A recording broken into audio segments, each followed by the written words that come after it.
Bueno, pues, pues seguimos con la clase.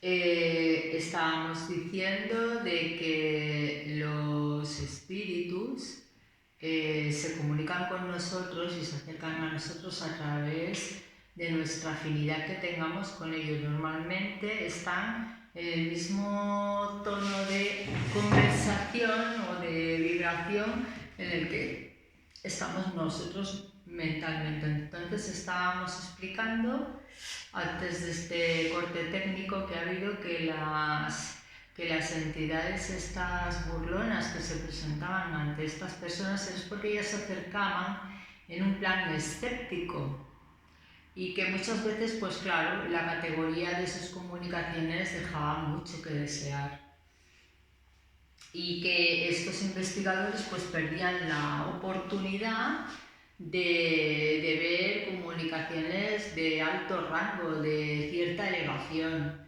Y claro, al no tener conocimiento de estas comunicaciones, de esto que explicaban que tenían más elevación, pues se quedaban solamente con las 4 palabras inconexas, estas comunicaciones de baja calidad, y entonces se mostraban escépticos, aunque el hecho de que ya hay alguien que se comunique contigo, y más en aquella época, porque hoy con la tecnología a lo mejor podríamos fingir muchas cosas, pero en aquella época en la que no existía la electrónica ni la tecnología de hoy en día, ¿cómo puede ser que aún estuvieran obviando el asunto? Pues ya está, no lo entiendo, carpetazo. Cuestión de orgullo, lo que nos mueve a las personas, por desgracia. Juzgar la cuestión de los espíritus por esos hechos sería tan poco lógico como juzgar el carácter de un pueblo por lo que se dice y se hace en una reunión de atolondrados o de gente de mala fama, a la que no suelen acudir los sabios ni las personas sensatas. Quienes así proceden se encuentran en una situación semejante a la de un extranjero que, al llegar a una gran capital por el peor de sus suburbios, juzga a todos los habitantes por las costumbres y el lenguaje de ese barrio ínfimo. En el mundo de los espíritus hay también una sociedad buena y una mala. Que esas personas tengan a bien estudiar lo que sucede entre los espíritus de élite y que tengan a bien estudiar lo que sucede entre los espíritus, y se convencerán de que la ciudad celestial contiene algo más que la escoria del pueblo. Con todo, preguntan ellas, ¿los espíritus de élite vienen hasta nosotros? Les respondemos, no os quedéis en el suburbio, mirad, observad y podréis opinar. Los hechos están allí para todo el mundo, a menos que se apliquen dichas personas esas palabras de Jesús. Tienen ojos y no ven, oídos y no escuchan. Nos está diciendo claramente que porque hayamos contactado con una determinada clase baja de espíritus, no quiere decir que todo el monte es orégano. Existen pues diversos espíritus de diversas categorías, y aquí nos está poniendo el ejemplo de una ciudad, que porque nosotros vayamos de visita a una ciudad y nos metamos en los suburbios, en los bajos barrios de esa ciudad, no podemos juzgar a la ciudad entera porque nos hemos ido a meter en el barrio menos deseable, ¿no? En el que menos bien va a decir de esa ciudad. Con todo y con eso, el barrio existe, ¿no? Y esos habitantes de ese barrio existen de la misma manera que existen los espíritus en el plano espiritual, sea de la categoría que sean. Entonces, ahí ya estamos viendo que existe algo. En ningún momento estamos cuestionando lo contrario, sino que ya lo estamos viendo que es algo tangible. Pero como dijo Cristo, tienen ojos y no ven, oídos y no quieren escuchar. O sea que ya no es un tema de si existe o no existe un plano espiritual, ya es un tema de que giro la cabeza para otro lado. Una variante de esa opinión consiste en ver en las comunicaciones espíritas y en los hechos materiales que éstas producen la intervención de un poder diabólico, un nuevo Proteo que revestía todas las formas para engañarnos mejor.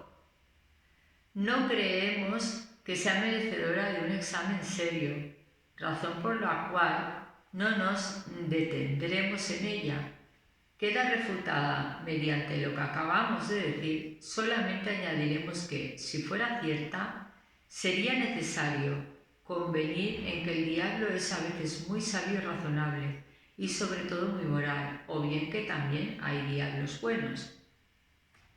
En efecto, ¿cómo habríamos de creer que Dios solo permite manifestarse al espíritu del mal con el fin de perdernos sin compensarnos con los consejos de los espíritus buenos? Si no puede hacer esto último, no es omnipotente. Si puede y no lo hace, ello resulta incompatible con su bondad. Ambas suposiciones serían una blasfemia. Nótese que admitir la comunicación de los espíritus malos implica reconocer el principio de las manifestaciones. Ahora bien, puesto que ellas existen, no puede ser más que con el permiso de Dios. ¿Cómo habríamos de creer, pues, sin incurrir en impiedad, que Dios solo permite el mal con exclusión del bien? Semejante doctrina se opone a las más simples nociones del buen sentido de la religión.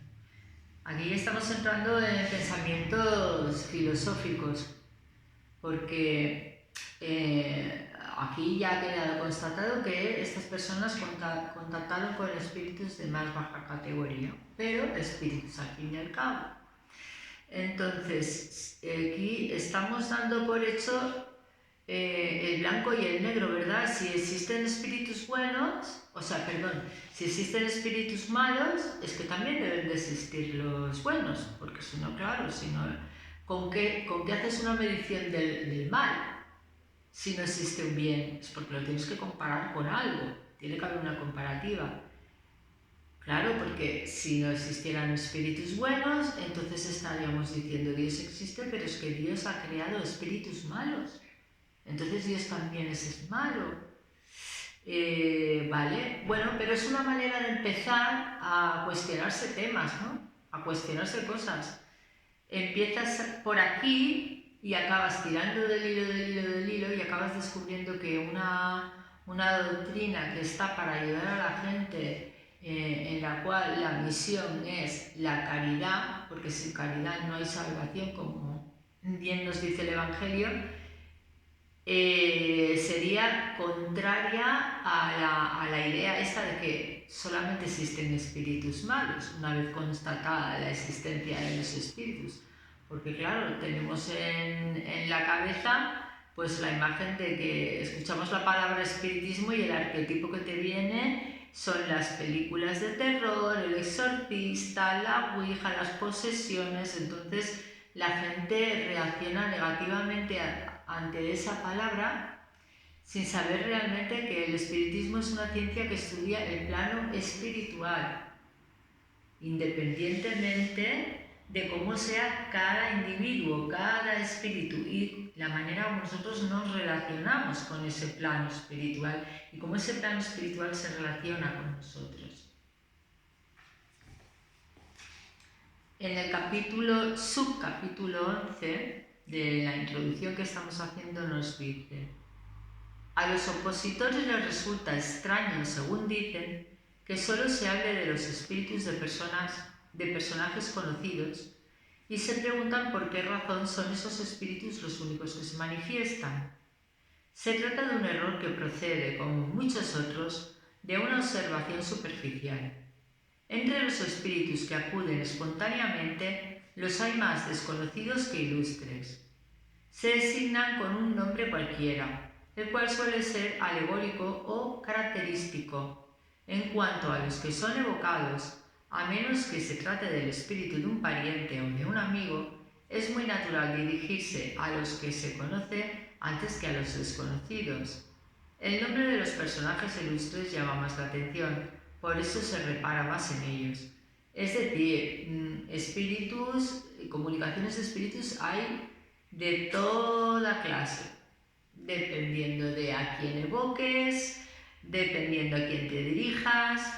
Y bueno, y estas manifestaciones la mayoría de veces a lo mejor vienen en representación de, y otras veces fingen ser alguien que dicen que son.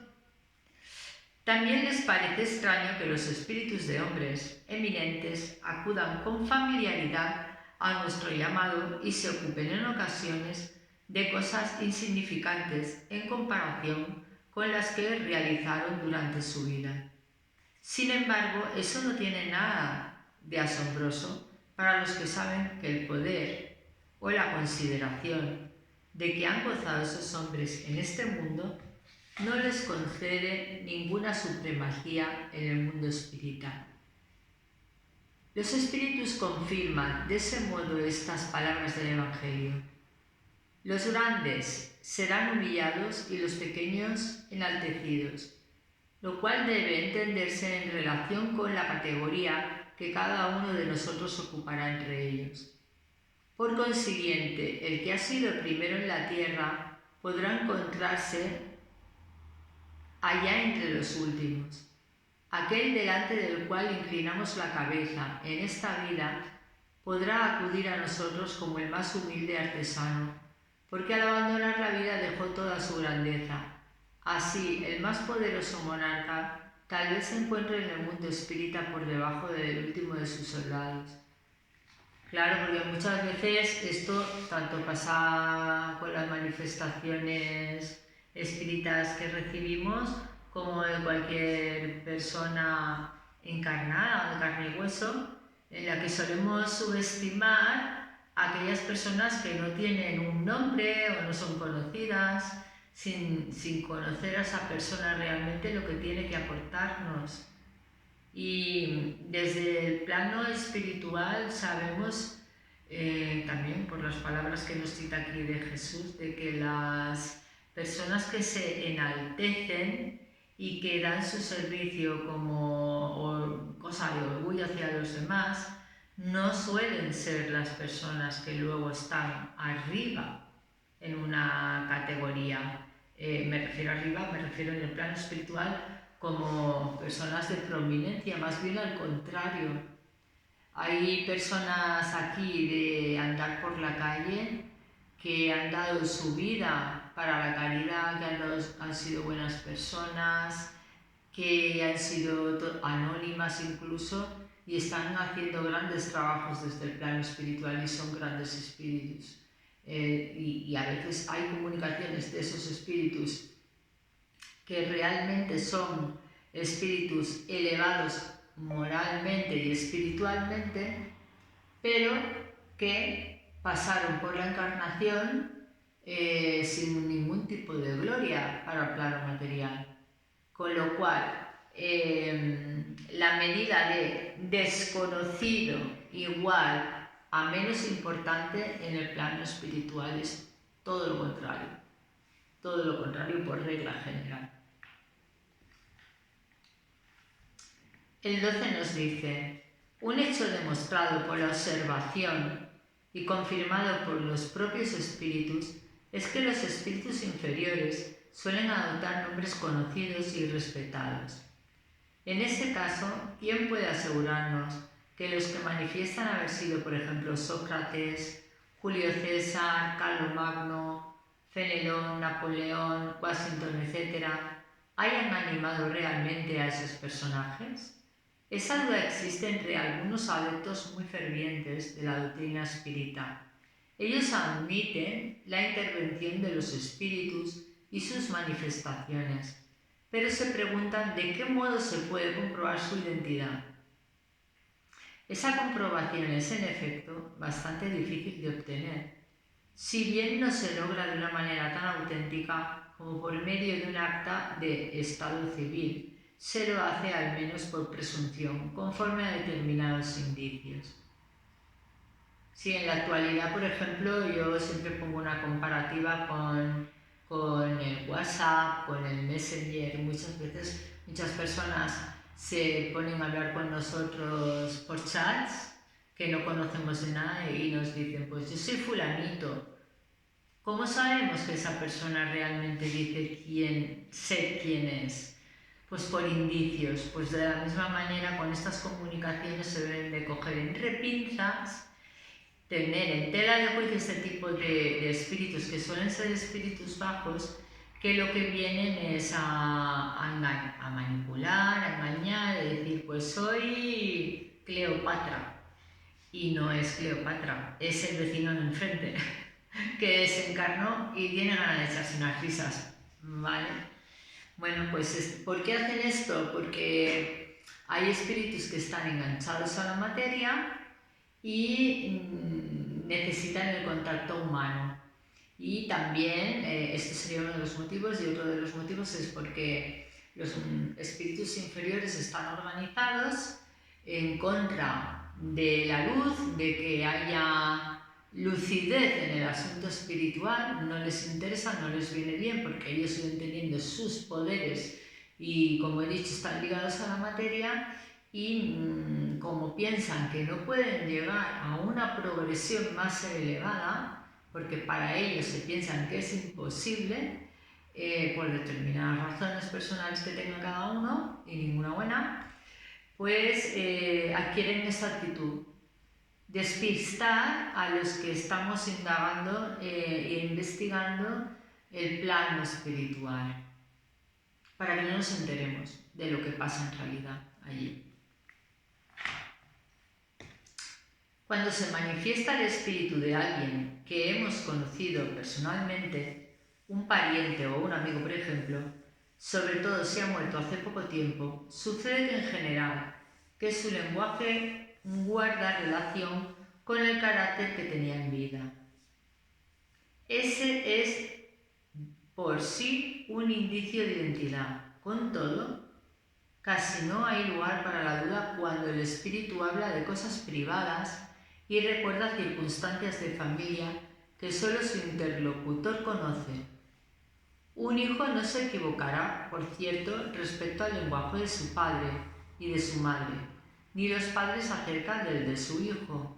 A veces, en esa especie de evocaciones íntimas, ocurren cosas sorprendentes, capaces de convencer al más incrédulo. El escéptico más endurecido suele quedar aterrorizado ante las revelaciones inesperadas que recibe. Sí, tenemos casuística en la literatura espírita de personas muy escépticas que acudían a una mediunidad en la que había una manifestación en la que se presentaba un pariente suyo y en la que lo típico, ¿no? Que le dice cosas o le habla de una manera que solamente él puede saber y no otro, y no un espíritu que finja. Por lo tanto, ahí hay una certeza de que realmente se está comunicando un espíritu y que es el espíritu quien dice ser que es. Claro, si el familiar lo conoce, pues ahí es más fácil reconocer que no en el caso anterior de personajes históricos que solamente podemos conocer por indicios y por pruebas históricas, lógicamente. Otra circunstancia muy característica permite comprobar la identidad de los espíritus. Hemos dicho que la escritura del médium cambia por lo general de acuerdo con el espíritu evocado y que se repite exactamente de igual modo cada vez que un mismo espíritu se presenta. Se ha constatado en más de una oportunidad, sobre todo en el caso de las personas muertas recientemente, que esa criatura tiene un parecido sorprendente con la que tenía la persona en vida. Perdón, esa escritura, no esa criatura. Se han visto firmas de una exactitud perfecta. Estamos lejos, por otra parte, de presentar ese hecho como una regla, y más aún, de presentarlo como una regla constante. Lo mencionamos apenas como algo digno de señalar. Solo los espíritus que alcanzaron cierto grado de purificación están libres de toda influencia corporal. En cambio, cuando no se encuentran completamente desmaterializados, esa es la expresión de la cual se sirven. Conservan la mayor parte de las ideas, inclinaciones y hasta manías que tenían en la tierra, lo cual también constituye un medio para reconocerlos. Sin embargo, ese medio se encuentra sobre todo en una multitud de detalles que solo una observación atenta y constante puede revelar.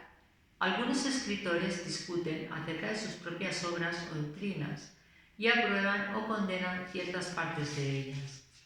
Otros espíritus recuerdan circunstancias ignoradas o poco conocidas de su vida o de su muerte.